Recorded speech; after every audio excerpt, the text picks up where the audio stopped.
What's going on, everybody? We are back with our episode 2 review of Hard Knocks training camp with the Oakland Raiders. And guys, we got some new characters we're going to be talking about today, which I really like. Yeah, so we're going to go over some of the storylines. A lot to go over. Sean, are you ready? Yes, I'm ready. Are you guys ready?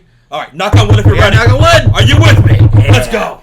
I love it when John Gruden does that shit. Yeah, dude. He does it pretty much every practice or every team meeting they have. Just get engaged. As I'm watching and he does that, I do it along with him. Yeah, he really does. And I'm like, what the hell, guy? But we're going to go over some of these storylines. And the first one right off the bat is a big one. And that's Antonio Brown. It's the elephant in the room, guys. Yeah, so in this episode, we got to see on video his feet. Dude. I saw the Instagram post, but seeing on video just made it more disgusting and worse. Y'all know how much I hate feet, and this thing was the worst thing I've ever seen in my life. It's probably worse than bad dog's feet. Yeah.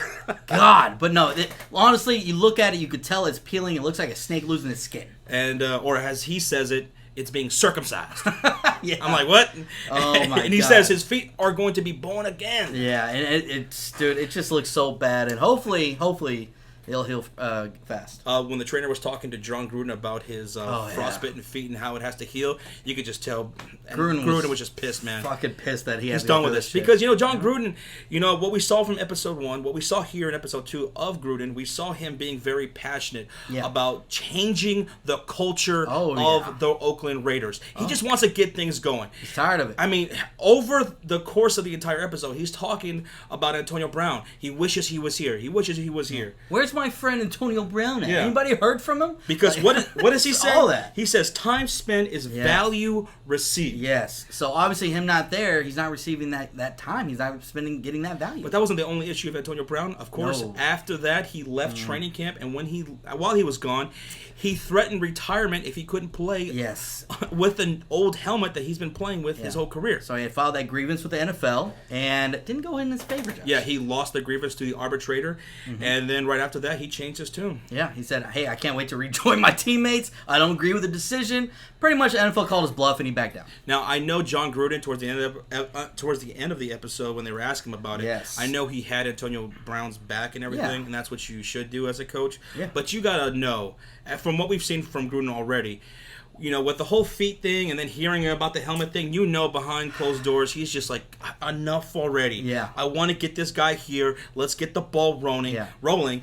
Because we need to change the culture of the Oakland Raiders. You could see that John Gruden and Mike Mayock were both just sick and tired of having to discuss Antonio Brown when he's not even at camp. Like, let's talk about him when he's at camp making plays, not about bullshit off the field. So Gruden, he's waiting for him to come there because as we saw from the very beginning of the episode, Gruden had a very passionate speech. Yes. He like you said, over and over, he wants to change the culture of the Oakland Raiders. He's sick and tired of the narrative that the Raiders are a bad football team. Yeah. They're going nowhere fast. He wants to change that. He talks about the Los Angeles Rams who are coming into town for joint practice and who they have a preseason game against. And he's like, look at these guys. 2 years ago, they were a bad football team. People are talking shit about them. Now look where they're at now. They're just coming off of going to the Super Bowl. Yeah, and so he said, this is where we can be. This is where we want to get. And you got to get that mindset. He said, I want you pissed off. I want you to come out here and show effort. And I want fucking execution! Yeah, execution. If you're an Oakland Raiders fan and you agree with John Gruden, knock on wood, let's go. Let's go. But I love John Gruden, man. Yes. We were excited about him being in Hard Knocks because we know we were going to get some good shit. Dude, and we have not been disappointed so far. Dude, so many one-liners he said, all this stuff. We'll get to a lot of it later, but yeah. So the next storyline, of course, we got showcased some of the rookies here. Yeah, guys like Hunter Renfrow, a wide receiver who looks really, really small, and he completely bombed Lean on Me. Dude, Lean on Me. He got booed off stage pretty much. But those pads, like you said, they didn't even look like they could fit him. Like the smallest pads they had don't fit this guy. Max Crosby, the defensive end. Mad Max, as they call him. I love that. Oh, that's cool. 4th rounder, $700,000 signing bonus. He's saying, buy you a drink by T-Pain. I like this dude. He actually did pretty good. He loves hip hop and rap, and I was impressed. Yeah, so I really like that guy. We're getting to some how these guys did during the preseason game. Yes. And also Keelan Doss we got introduced to. That's who they really highlighted a lot this episode. Number 89, rookie wide receiver, undrafted. Undrafted, but he's from the Bay. He's from the Alameda. Alameda, there we go. I can never say that right. But yeah, he looked good. He looked good. Yeah, he looked good at during the practice and the preseason game. But you know what? He was kind of lost on some of the drills, some of the plays and stuff like that. But at least he was asking questions. He was asking the right questions. You know what's good about that? And see, people get scared to ask questions. And that's what I've seen so many times. They don't want to be embarrassed. They don't want to feel stupid. But at the same time, you ask questions. As long as you're learning from them, coaches love it. Okay, this guy's asking questions. He's putting in the effort. Mm-hmm. As long as you're not going back and asking the same questions, you're fine. They might give him shit like, "You don't know this drill," but they'll tell him like you just said, as long as they learn from it, they go. We're all good. And see, John Gruden and them were saying that they love this kid. So, yeah, Mad Max, Keelan Doss, I love these guys. So, let's get into the joint practice as the Los Angeles Rams come into town. Mm-hmm. And one thing that they went into that was really interesting was the backstory of Sean McVay and John Gruden. Yes, apparently, I didn't know this, but John Gruden actually gave Sean McVay his very first job in the NFL. It was like an internship, like a secretary. Yeah, like a secretary. And he was originally he was a receiver from Miami, Ohio University.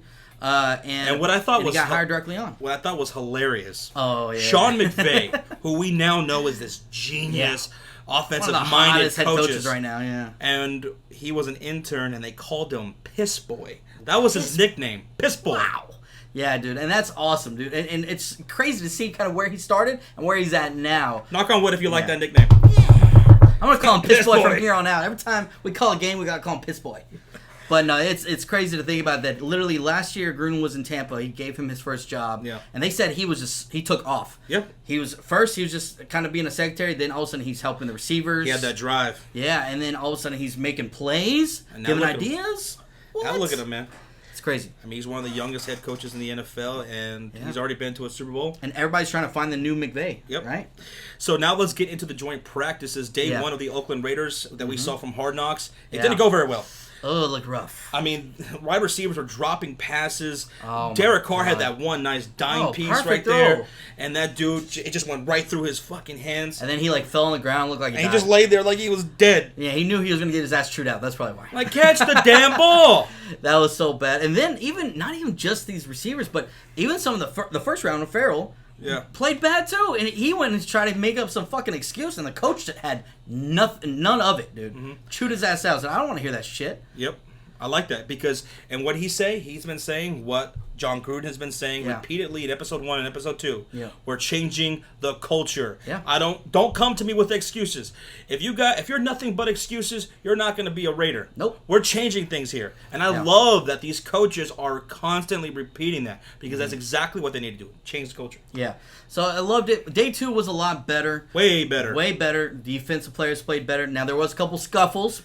Well, that's because of intensity, right? That second one got pretty bad. Helmets are coming off. Punches being thrown. One guy got into the face of Aaron Donald. Are you crazy? Aaron Donald? Really? Clinton Farrell, he looked solid, man, during practice on day 2. Yeah, he looked good. Right. So, yeah, there was 2 fights. I think one on the offensive side and one on the defensive side. Because I think it was Clinton Farrell who was asking his girlfriend or something like that. Yeah. He's like, okay, one fight was on our side of in the other football field, there was another fight. He was like, what happened there? And they're like, I don't know. But then Richie Incognito, he comes in there and he's trying to be the voice of reason. Yeah, what in the world's going on? Just count to 10. Just take a breath. Take a breath.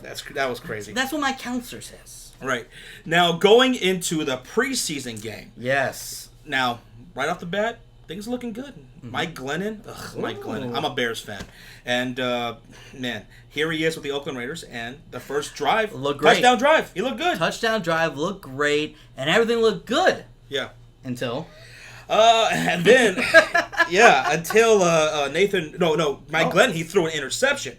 And then he threw another interception, and John Gruden is coming up to him. He's like, what the hell are you doing? Yeah. What are you looking for? No, what were you looking for? Because pretty much the receiver was running a different route, and he threw it right into the defender's hands, and he's like, where are you going with that? And he was chewing him out and Nathan Peterman in practice as well. Oh, yeah. He was like, Glennon, show some fucking personality. Yeah, both of them. They're both show very some timid. presence. Apparently, they're both very timid and very shy, and they're quiet. You gotta have some confidence. You gotta go in there and get your team riled up. Yeah.